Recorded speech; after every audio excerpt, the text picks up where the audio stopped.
May the words of my mouth and the meditations of all our hearts be acceptable in your sight, O Lord, our strength and our Redeemer. Amen. Thanks for your patience with that delay. We're trying to record the sermon so we can share it with those who couldn't be here. At any rate, are you ready? Are you prepared to love? Will you look for God's love, perhaps where you least expect it? Do you dare to share God's love, even with those who disagree with you, with those who have hurt you, even with people who you don't like, and might not like you? Jesus challenges us again today with another amazing parable.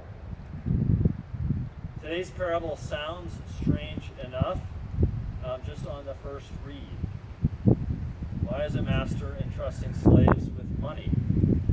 What's wrong with being cautious and investing prudently? Is the master really a harsh and greedy man? Will God really throw me into the outer darkness? Preacher, please tell me that my future is not to weep and gnash my teeth for eternity, just for being afraid and cautious. Relax and step back for a moment. Remember that parables were not meant to be taken too literally. This is really not an endorsement of speculative investment strategies. Jesus wants to shock us out of our complacency. Even one talent was a huge fortune, probably as much or more than most of Jesus' listeners and us will earn in our lifetimes. Talents were used to measure the wealth of nations. 5 talents, 10 talents given to one person boggles the mind. A few million here, a few million there, and before you know it, we're talking about real money. The master, the Lord, entrusts his slaves with his entire fortune. What instructions did the master give? We don't know. Where was the master going? We don't know. How long was the Lord going to be gone? We don't know. Was the master risk averse or willing to speculate and take a chance? We are told that the Lord, the master, entrusts these slaves. These talents were not a gift. The slaves did not win the lottery. This is a trust relationship. The Lord, the master, expects to get his fortune back. And not only to get his fortune back, as we find out, to get it back and to get it back more than was given. The master, the Lord, entrusts to each according to his or her ability. The master, the Lord, did not entrust them with more than they could handle. Yes, it might be challenging. Yes, it might be intimidating. Yes, it was certainly more than they had ever done before or been asked to do before. The Lord, the master, entrusts each according to his or her ability. We hear the first 2 slaves go out and act boldly. Each of the 2 slaves doubles the amount which he or she was entrusted. Again, we're talking about a truly staggering fortune, so to double it is almost beyond belief. That's sort of the point. When we act boldly, amazing things can happen. The last slave does not live up to his or her ability. The last slave acts conservatively, cautiously, probably from fear. The last slave does things literally the way that we have always done it. In the world of Jesus' listeners, digging a hole and burying a sum of money was considered a prudent and safe way to handle things. And under rabbinic tradition, this way of acting could not be faulted. It was literally blameless. And everyone who heard Jesus preach this parable would have known that. What was not blameless, and what was not acceptable, what was not respected in that world, what was seen as risky and not in compliance with religious tradition, was investing with bankers for interest. So this master is clearly not interested in tradition in the way we have always done things. This master, this Lord, wants us to act boldly, using, even stretching our abilities and our talent. Now, our church year has almost come full circle. Today's the last Green Sunday. And throughout the 20-odd Sundays after Pentecost, the green season of the church year, we have explored how we are to live in response to the great gift that God has given us in Jesus. In a couple of weeks, we'll begin the cycle all over again with Advent. And in Advent, we anticipate Jesus coming. And as we'll talk about in Advent, we anticipate Jesus coming in three ways.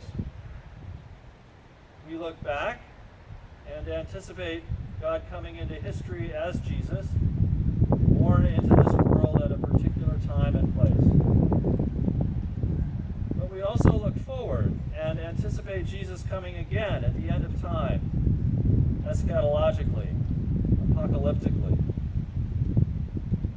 And most important, Advent invites each of us to look inward and to make room within ourselves for Jesus to come within each one of us, to love us, to free us, to make us into the people whom God intends for each one of us to be.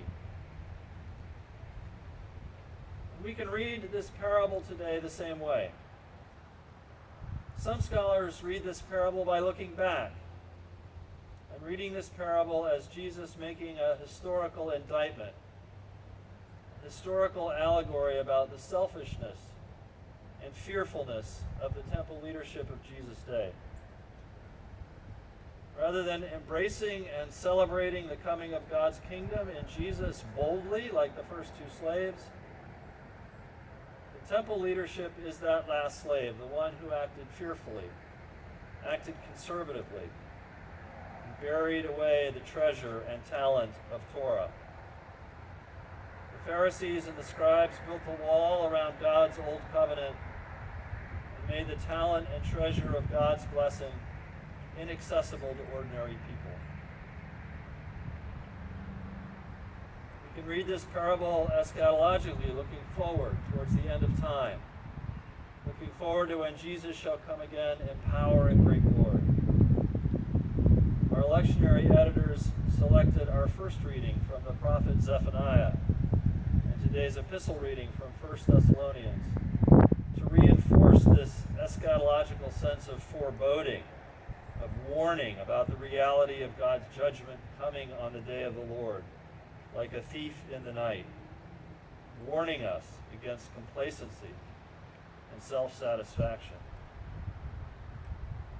But the most useful way to read this parable, to hear this parable, is as a mirror that shines light into our own hearts, into our own lives. God did not send his Son into the world to condemn the world, but to save the world through him. Paul reminds us in 1 Thessalonians that in Jesus we are all children of light, children of the day. We are beloved of God, and we have already been grafted into God's kingdom.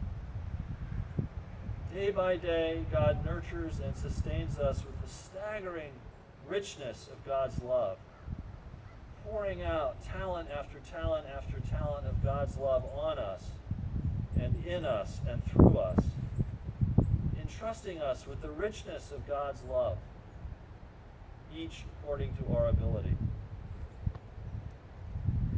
And God invites each of us to love in return, to love God, to love each other, to love our families, to love those we see every day and perhaps take for granted, to love our neighbors, those around us who we not noticed. To love boldly, boldly loving those who do not love us, who do not yet know God's love, boldly loving the stranger, the foreigner, the newcomer, the outsider. Do you dare to share God's love, even with those who disagree with you, those who have hurt you, even with people who you don't like, who might not like you? Will you look for God's love, perhaps where you least expect to find it? Are you prepared to love? Are you ready?